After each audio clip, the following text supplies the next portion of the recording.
Bullet অধিকার রাখে না, পুলিশ এসে ডাইরেক্ট গুলি করতে, কোনো গুলি করার অধিকার নাই, তারপরে পুলিশ গুলি করতেছে এক চাপা। ওদের আমরা অনুরোধ করতেছি গুলি করেন, আমরা তো স্টুডেন্ট, আমাদের কাছে তো কিছু নাই স্টুডেন্ট। ওরা তারপরেও কইলো তোমরা সরে যাও, তারপর এক চাপা গুলি করতেছে, বড় গাড়ির সামনে নিয়ে এক চাপা গুলি করলো, টিয়ার সেল মারলো, সব সেখানে হাতে লাগছে।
আন্দোলন করতে চাইছিলাম, কিন্তু সেটা প্রথমে আমরা বেরোনোর পরে ছাত্রলীগ আমাদের বাধা দিছে, সেটা আমরা করছি, বাধা পেরাইছি, কিন্তু পরে আমাদের উপরে পুলিশ বোম মারছে এবং টিয়ার সেল মারছে, পরে ডাবল বুলেট নিক্ষেপ করছে।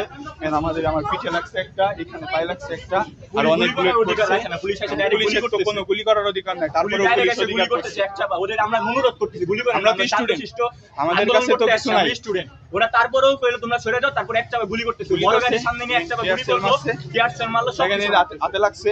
আমার হাত কেটে গেছে, এই জায়গা তো দেখাইতে পারতেছি না, নাহলে দেখাইতাম। বুলেট মারছে এবং বোমও মারছে, আর কি বলবো বলেন।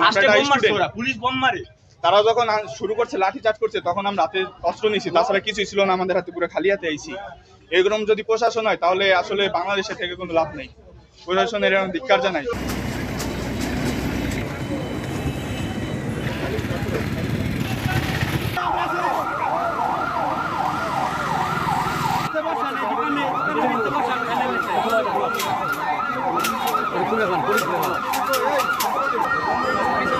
সামনে